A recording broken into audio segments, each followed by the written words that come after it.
Assalamualaikum warahmatullahi wabarakatuh, Pak Kiai. Waalaikumsalam warahmatullahi wabarakatuh.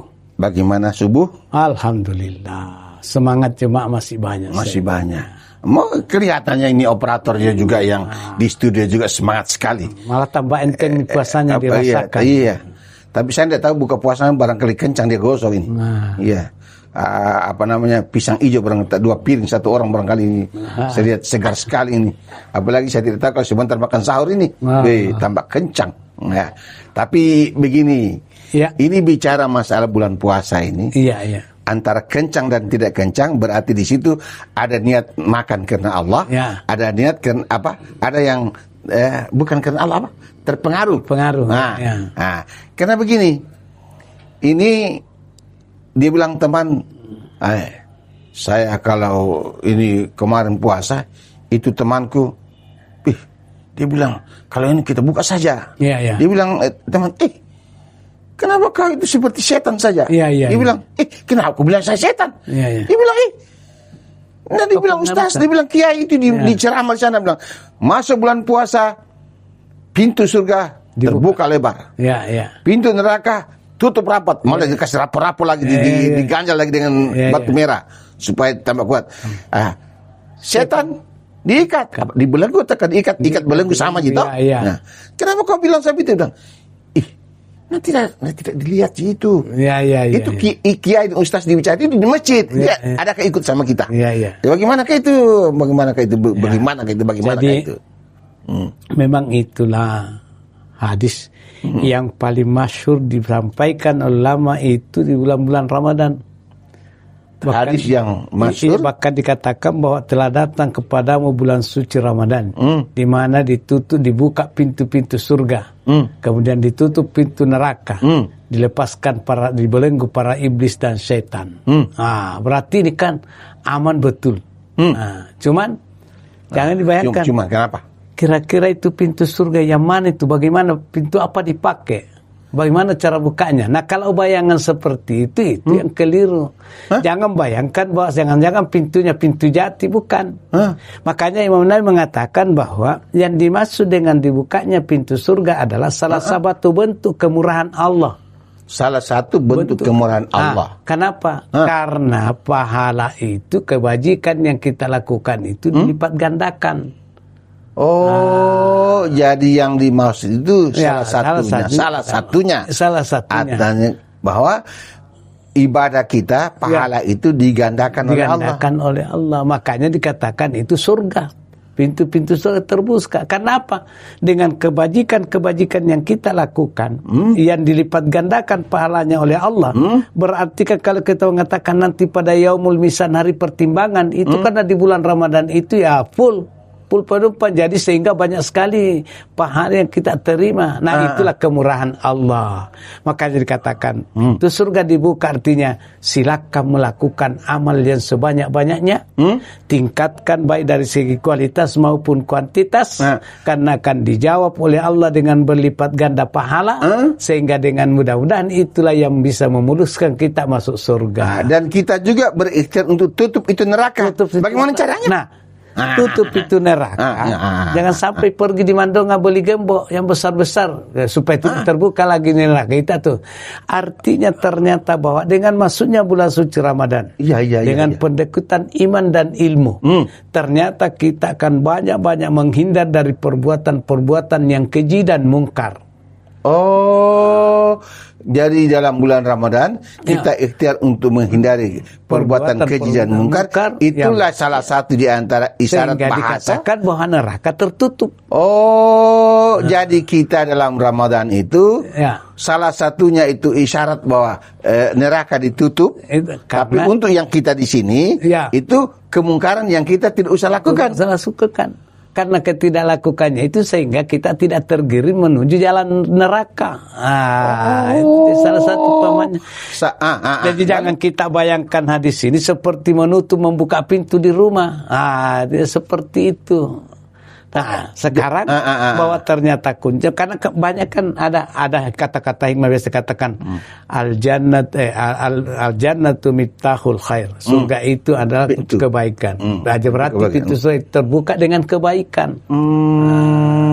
Jadi berarti itu tadi itu teman yang dua-dua itu berarti salah satunya pintu neraka terbuka. Artinya selama kebajikan-kebajikan yang dominan kita lakukan itulah menurut Imam Nawawi, itulah gambarannya bahwa surganya terbuka. Tapi selama tidak terhenti kita dari perbuatan-perbuatan maksiat dan mungkar, berarti neraka tetap terbuka walaupun bulan Ramadan. Nah, itulah yang kita lihat Pak Imam. Kira-kira di bulan Ramadan itu apakah kira-kira maksiat itu baru berhenti?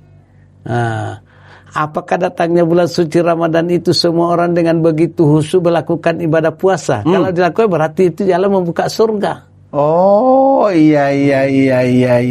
Kalau begitu bahasa orang sekolah apa? Bahasa ilmiah. Ya.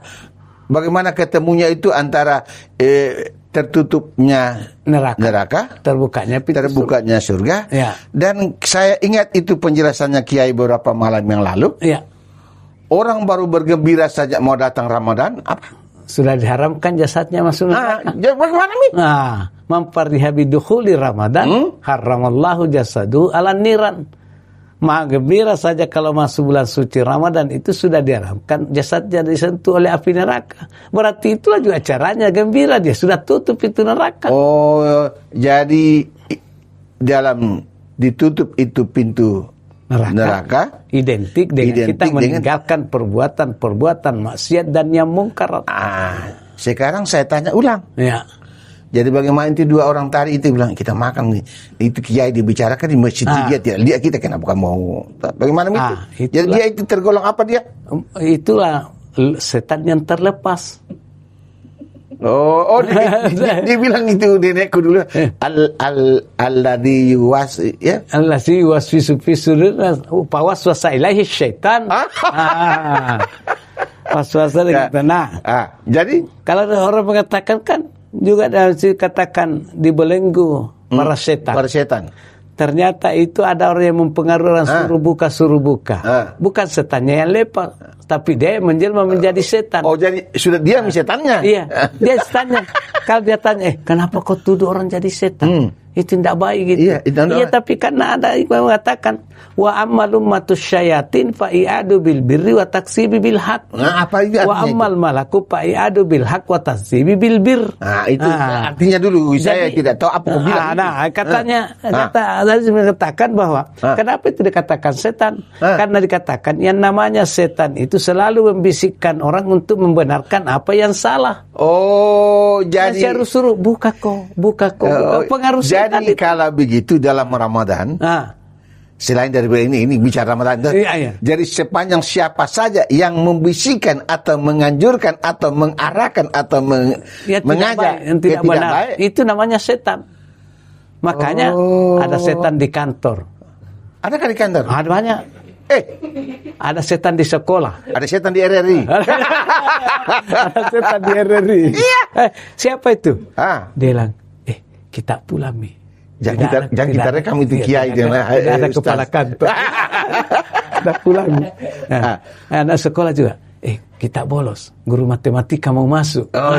Itu wa malumatu syayatin fa i'adu bil birri wa taksib. Coba mempengaruhi.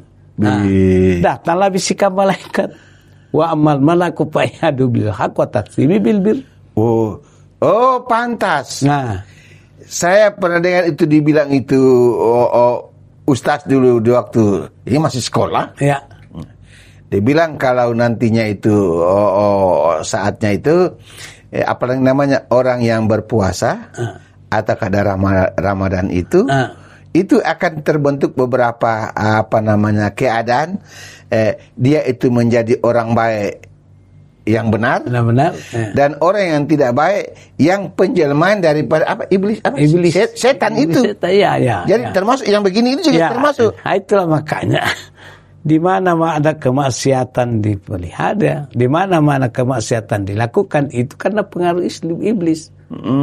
Jadi dikatakan pawaswasa ilahi syaitan. Sebenarnya kenapa manusia itu melakukan kemaksiatan? Itu dari nurani manusia, tidak ada yang mau melakukan kemaksiatan. Tapi karena selalu dia Andre nih makan kok. Apalagi ceramah ustaz tadi di masjid, dia tidak lihat kok itu. Ada pisah masuk di kamar makan pisah, nanti keluar kalau sudah makan pisah keluar mau loyo jalanan. Jadi kalau begitu, ini maaf ini Pak Kiai, kalau saya salah, kita harus perbaiki saya. Berarti kita yang, mohon maaf saudara-saudaraku yang lain, kita yang Muslim yang puasa ini bukan Pak Kiai Haji Muslim, bukan Muslim. Nah, itu berarti kita lebih tingkatkan kualitas ibadah. Tingkatkan pengabdian. Bukan saja tadi itu Pak Kiai sudah singgung, di kantor juga harus tingkat. Berarti kehati-hatian mulai nawaitu sauma ghadin. Maka mulai keluar mulai sampai masuk di kantor tidak usah marah-marah. Kalau salah sedikit tidak usah dan seterusnya dalam kehidupan. Jadi tapi itu ada orang yang tidak akan dipengaruhi oleh iblis, tidak mampu. Orang-orang yang bertakwa. Kan iblis itu memang tugasnya untuk mempengaruhi kita, mempengaruhi manusia. Kalau karena begitu, dia diponis oleh Allah masuk neraka, tapi dia minta, tidak apa-apa, tapi berikan aku kesempatan untuk mencari teman. Dia apa temanmu? Itu bisa juga Pak Imam menemani kondisi neraka. Kenapa dia bisa Pak Imam? Dia pimpin salat. Iya, tapi kalau dia pimpin salat itu biasa dia susahkan makmumnya. Dia biasa juga ria-ria. Kalau banyak orang dia kasih bagus lagunya, dikasih panjang bacanya. Kalau pendek keluar lagi udah baca. Itu pengaruhnya iblis itu yang dia. Jangan. Jadi itu iblis itu masuk ke semua golongan, semua level. Makanya di dalam Al-Quran kan sudah jelas bahwa itu karena dia sudah ditakdirkan oleh Allah untuk menjadi penghuni neraka, maka dia mengatakan sumala'atiyannahum min baini aydihim wa min khalfihim wa an aymanihim wa asyama'ilihim. Itu tidak akan pernah bosan, tidak pernah akan surut. Dia akan selalu mendatangi kita dari depan, dari belakang, dari kanan, dari kiri. Cuma atas dan bawah tidak katanya. Karena berdoa dan bersujud. Makanya kalau bersujud orang itu karena dia merendahkan, dia mengakui bahwa tidak ada sesuatu yang bisa kecuali Allah. Makanya semua yang bisikan setan tertolak. Karena dia bersujud kepada Allah. Apapun dan seterusnya. Itu kan, coba. Jangan dikira orang yang mau ke masjid itu tidak digoda. Sepanjang jalan masih digoda. Betul. Sudah mau masuk di masjid. Sebentar. Duduk dulu di serambi masih bisa merokok sedikit. Teras, masih bisa merokok. Orang sudah khutbah. Masuk lagi di dalam, digoda lagi. Saya perhatikan itu hati kita. Tidur saja. Coba. Jadi itu tidak pernah berhenti dia menggoda. Tapi ada jaminan orang yang muhsinin, orang yang muttaqin, orang yang betul-betul itu orang yang alim akan susah dipengaruhi oleh setan. Jadi kalau begitu Kiai sudah bukakan ada beberapa hal yang insya Allah menjadikan kita ini tidak tergolong dalam was-was setan. Kita kena surga dibuka, neraka ditutup, setan sudah diikat semua. Sudah diikat. Tetapi bagaimana kalau seandainya ini apa namanya di belenggunya ini setan dan surga sudah dibuka, neraka sudah ditutup. Tetapi kalau seandainya dia tergolong disampaikan oleh Pak Kiai tadi, dia orang takwa. Supaya kita lebih cepat. Ini kan siaran. Supaya yang kemarin kita sudah goda orang. Kalau tingkat takwa dalam arti satu hari saja cepat, barangkali tidak. Tetapi tanda-tandanya kita bisa menggeser diri dari tadi yang untuk tidak baik itu menjadi orang yang menjurus ke takwa. Itu seperti apa? Nah, jadi Supaya kita menjurus ke takwa, yang pertama itu ditanamkan harus keyakinan. Perkuat keyakinan. Iya. Salah satu bentuk yang harus kita yakini bahwa naluri kita ini adalah makhluk yang diciptakan oleh Allah yang terbaik, akan melakukan kebaikan. Tapi kenapa orang ada yang meleset tidak melakukan kebaikan? Karena itu tadi yakini bahwa itu karena dipengaruhi oleh iblis.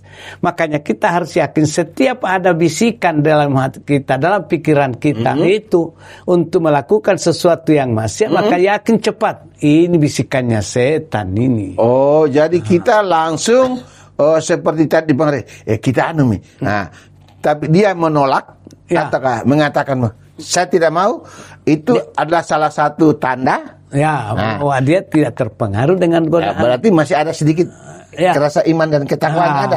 Oh iya. Kan takut itu ada isyarat-isyaratnya. Yang pertama, karena dia betul bertakwa, takut kepada Allah, maka setiap yang akan melakukan sesuatu pasti selalu yakin ada yang lihat saya. Jangan bilang tidak ada, nanti dalam kamar Kak, saya sudah kunci itu kamar. Kau kunci kamar, tapi ternyata dikatakan kalau kita sendiri kita harus yakin menyatakan bahwa kita berdua. Siapa yang berdua? Nah, masih ada malaikat. Iya. Kalau kita berdua, kasih tahu pasti kita bertiga. Masih ada karena kita tidak pernah lepas dari pengawasan, pembintaian malaikat. Makanya dikatakan, di mana kau mau pergi? Nah, biar bercakap di dalam lemari berdua. Karena dikatakan mayal fitu min qaulin illa ladaihi raqibun wa atid. Tidak ada yang kamu ucapkan, tidak ada kamu yang lakukan kecuali itu ada malaikat yang mengawasi, yang disebut dengan kata raqib dan atid. Jadi akan ketahuan semua. Iya. Kalau begitu yang dicatat sama raqib atid itu, saya juga pernah dengar itu dibilang Ustaz hadis kursi kan? Hadis kursi. Anta budallah. Jadi itu ajaran al-ihsan. Al-ihsan. Al-ihsan itu karena katarahu fa illam lakun tarahu fa innahu yaraka. Artinya kalau kita melakukan suatu perbuatan, maka kita seolah-olah itu melihat Allah. Kalau kita tidak melihat Allah, maka yakini saja bahwa Allah pasti melihat kita. Itu namanya. Iya. Jadi kalau begitu Ramadan ini, kalau ini kita pegang, kita yakini, berarti tadi yang bilang itu ceramahnya Kiai kan dia ada di masjid tadi malam, dia itu dia tidak tahu. Berarti itu bisa terhindar. Itu terhindar. Iya. Karena dengan ketakwaan itulah yang akan, makanya dikatakan bahwa kenapa itu Jumat khatib itu selalu mengajak orang pesan-pesan takwa. Kalau dia tidak pesan-pesan takwa itu nanti khutbahnya tidak sah. Karena ternyata dengan takwa yang terpelihara di dalam setiap jiwa orang-orang muslim, maka itulah yang akan menjadi pendorong kuat untuk melakukan pengabdian hanya karena ketaatan kepada Allah. Hanya karena kepatuhan. Dan dijaminlah bahwa siapa seorang hamba, apapun pekerjaannya, apapun pangkatnya, kalau dia melakukan satu aktivitas didasari oleh ketaatan dan kepatuhan, maka itulah yang akan diberikan pertolongan, diberikan keistimewaan oleh Allah secara tiba-tiba. Iya. Jadi pada dasarnya ataukah apa bahasa yang bagus bahwa seharusnya dalam Ramadan itu seperti apapun kita tetap berikhtiar untuk menghindari sesuatu yang maksiat dan mungkarat, supaya isyarat terbuka surga, tertutup neraka, terikat setan, terbelenggu setan. Nah, tapi ada orang katakan, kenapa pada orang pergi sembahyang tarawih masih banyak sandal bagus yang hilang? Itu karena justru itulah yang melepaskan setan. Itu dia sendiri yang mau melakukan itu. Karena sebenarnya yang kita akan belenggu hakikatnya itu belenggu sifat-sifat maksiat. Yang dibelenggu utamanya itu sifat-sifat maksiat yang kita miliki, kita belenggu. Berarti kalau salah Kiai perbaiki.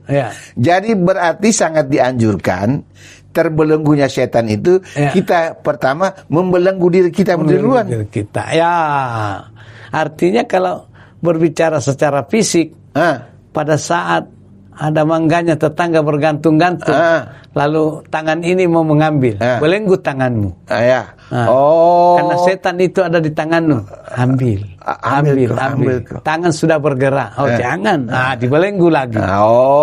Jadi kontrolnya tadi dibilang Pak Kiai seperti beberapa malam yang lalu dan sekarang juga, iman perlu ditingkatkan, ilmu perlu dimiliki, dan kedua hal ini dipadukan maka akan berkesimpulan mendapatkan sesuatu nilai yang baik dan utama. Iya. Dari nilai yang baik dan utama.